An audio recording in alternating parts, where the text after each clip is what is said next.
बकलावे के तकरीबन 2 माह बाद बीनिश और बासित पहली बार गांव आए थे।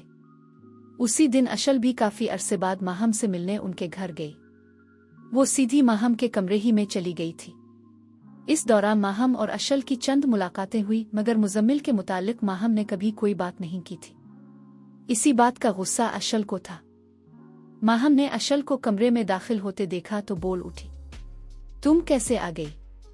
माहम ने खुश इखलाकी से पूछा, जैसे वो हर रोज आता है। अशल के एक ही जुमले ने माहम को चुप लगा दी। वो नजरें झुकाए आदेर अलिफादेर देखने लगी। ऐसी खराशें घाव बन जाती हैं, मैंने कहा था ना, अशल ने याद दहानी करवाते हुए कहा। माहम ने अपनी कलाई की तरफ देखते हुए जवाब दिया, कोई घाव नहीं है। अशल ने देखा तो मुस्कुराते हुए कहने लगी, माहम चौधरी, मोहब्बत के घाव निशान थोड़ी छोड़ते हैं, ऐसी वैसी कोई बात नहीं, तुम गलत समझ रही हो। माहम ने संजीदगी के साथ अपनी सफाई दी। वेरी फनी, रोजाना इसे खिड़की से देखती हो, पर ऐसी वैसी कोई बात नहीं। अशल ने हल्का सा तंज किया था। मेरा यकीन करो अशल, माहम ने जोर देकर कहा। ओके फाइन, कर लिया तुम्हारा यकीन। Can you explain this to me? क्यों देखती हो इसे? अशल ने बगैर किसी लिहाज के माहम को कह दिया। माहम गर्दन झुकाए बैठी थी। इसकी आंखों में नमी आ चुकी थी। माहम चौधरी, मुझे तुम पर पूरा यकीन है। तुम सिर्फ अपने दिल को यकीन दिला दो कि ऐसी वैसी कोई बात नहीं। माहम चौधरी, मुझे तुम पर पूरा यकीन है। तुम सिर्फ अपने दिल को यकीन दिला दो कि ऐसी वैसी कोई बात नहीं। जिंदगी के फैसले दिमाग से किए जाते हैं, दिल से नहीं। माहम ने अपनी तरफ से मदलूल दलील पेश की थी। शट अप, किसे धोखा दे रही हो?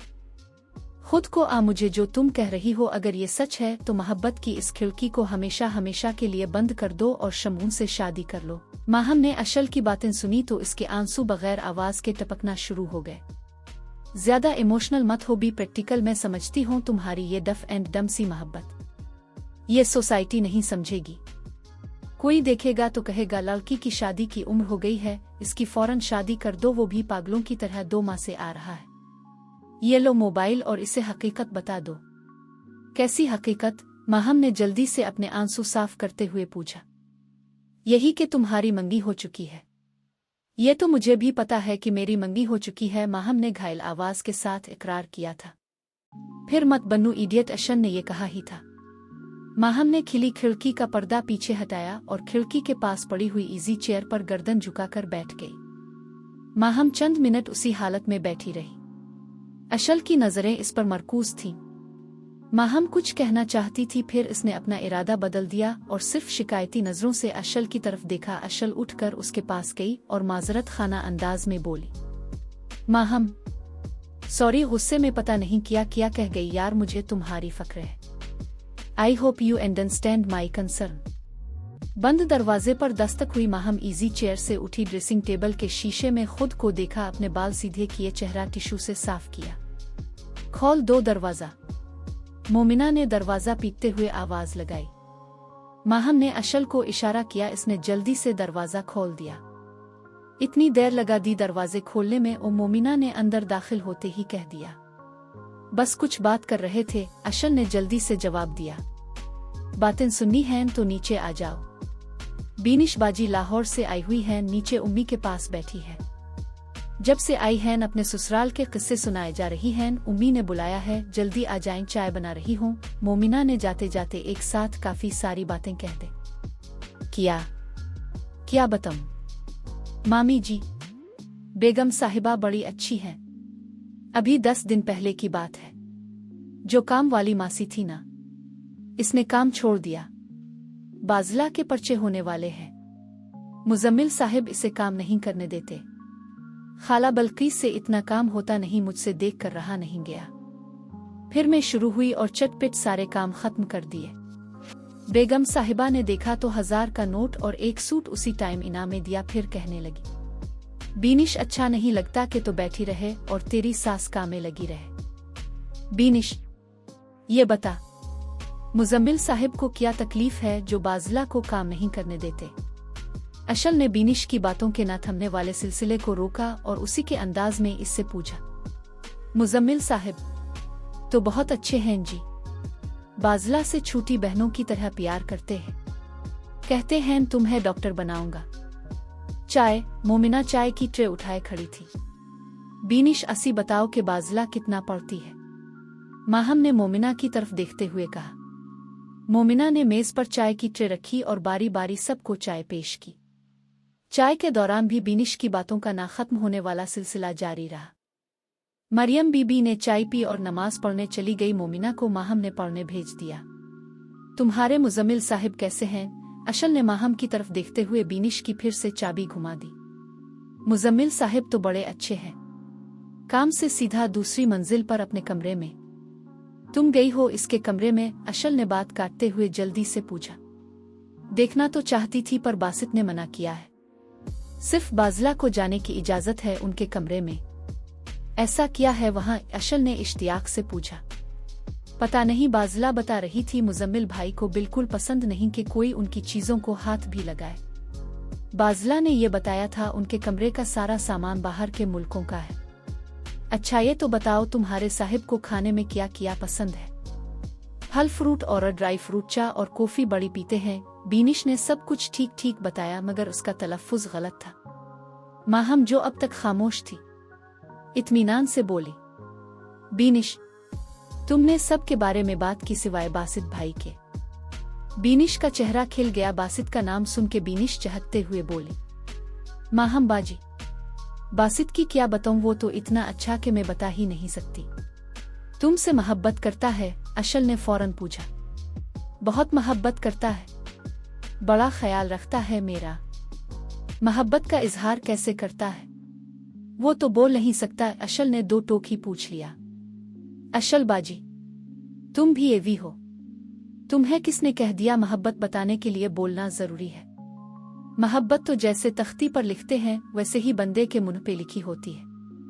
मोहब्बत का इजहार कैसे करता है? वो तो बोल नहीं सकता। अशल ने दो टोक ही पूछ लिया। अशल बाजी तुम भी एवी हो? तुम्हें किसने कह दिया मोहब्बत बताने के लिए बोलना जरूरी है? मोहब्बत तो जैसे तख्ती पर लिखते हैं वैसे ही बंदे के मुंह पे लिखी होती है। मोहब्बत में ना पूछते हैं और ना बताते हैं, बस अंदरों अंदर ही पता चल जाता है। बीनिश थोड़ी देर बैठी फिर मेराज के गांव अपने मैके चली गई। माहम तो वैसे ही कम गो लड़की थी। बीनिश के जाने के बाद अशल को भी चुप लग गई थी। आज तुम चुप चुप सी हो? हारिस ने व्हाट्सएप पर वीडियो कॉल करते हुए अशल से पूछा। नहीं ऐसी तो कोई बात नहीं। अशल ने अपनी दोनों हथेलियों से अपने चेहरा साफ किया। जो मोहब्बत में चेहरा ना पढ़ सके वो मोहब्बत के इम्तिहान में फेल हो जाता है। क्या तुम मुझसे मोहब्बत करते हो? अशल ने मोबाइल की तरफ से गर्दन मोड़ते हुए पूछा। ये सवाल मैंने तुमसे कभी नहीं पूछा। तुमने पूछा है तो जवाब ये है। अपने दिल से पूछ लो। तुम मुझे असल बात बताओ जिसकी वजह से तुम डिस्टर्ब हो। Come on Ashal, tell me. Disturb तो हो? तुम्हें कैसे पता चल जाता है? अशल ने शर्माए हुए सवाल किया। इंसान का चेहरा इसके अंदर का आईना होता है जिसमें सब कुछ क्लियर नजर आता है। जिस बात की वजह से तुम डिस्टर्ब हो वो तुमने मुझे अभी तक नहीं बताई। बताती हो मुजम्मिल बेग है ना? कौन मुजम्मिल बेग? वही मॉडल टाउन वाला। बताया तो था। Yes yes I know. क्या हुआ इसे? कहीं फिर से तो एक्सचेंज वाला चक्कर नहीं हो गया? वो हारिस ने अशल को तंग करने के लिए शरारत की। शट अप हारिस, तुम्हारी इंग्लिश तो बड़ी बेहतर हो गई है, अब तो शट अप कहकर चुप करवाती हो। हारिस ने बात लगाई। अरे कहाँ, स्पोकन इंग्लिश वाले टीचर कहते हैं घर जाकर इंग्लिश में बात करो। अब्बा अम्मा से क्या बात करूं? माहम से बात करती हूं तो इंग्लिश के लफ्जों का इस्तेमाल करती हूं। आज बीनिश ने तो बिल्कुल देसी बना दिया था। एक नई बूढ़ी सहेली बनी है, उनसे भी उर्दू में ही बात करनी पड़ती है। बूढ़ी सहेली कौन? हारिस को तजस्सुस पैदा हुआ। मुजम्मिल बेग की दादी मुमताज बेगम। तुमने मुजम्मिल बेग की बात शुरू की थी? वही तो। तुम मेरी सुनते कहाँ हो? बीच में ही टोक देते हो, बात कहाँ से कहाँ निकल जाती है। अशल ने उकताहट से कहा। तुम बात करो, मैं बीच में नहीं बोलूंगा। परामिस। 2 माह पहले मुजम्मिल बेग बारात के साथ आया। इसे माहम से मोहब्बत हो गई। माहम को भी इससे मोहब्बत है पर वो मानती नहीं। वो मॉडल टाउन से रोजाना मेराज के पिछले 2 माह से आ रहा है। फजर की नमाज के बाद एक नजर इसे देखता है और चला जाता है। तुम्हें पता तो है माहम की मंगी शमून से तय है, जो वो तोड़ना नहीं चाहती। कहती है अपने अबू की जुबान का पास रखूंगी। मैं चाहती हूँ किसी भी तरह मुजम्मिल और माहम की शादी हो जाए, जायज अनाजायज किसी भी तरीके से। तुम ये क्यों चाहती हो? माहम के लिए, शायद मुजम्मिल के लिए। मैं चाहती हूँ मेरे माँ बाप की वजह से जिस महरूमी में इसने जिंदगी गुजारी है इसका अजाला हो सके। मेरे माँ बाप ने इसके साथ अच्छा नहीं किया, वही कुछ उसके पेरेंट्स ने तमेरी साथ भी तो किया था। मुझे तो अम्मा अब्बा ने इतना प्यार दिया कि अपने माँ बाप से नफरत सी हो गई है मुझे। मैं कुछ कहूँ? कहो। अशल, देखो तुम गिल्टी फेल मत करो। तुमने मुजम्मिल के साथ कोई ज्यादती नहीं की है। जहां तक माहम और उसकी शादी का सवाल है, इसे वक्त पर छोड़ दो। तुम्हारे किस्सों में अपनी लो स्टोरी तो गुम हो गई है। मैं जून में आ रहा हूँ, हकीम साहिब को बता देना। निकाह करके ही वापस जाऊंगा।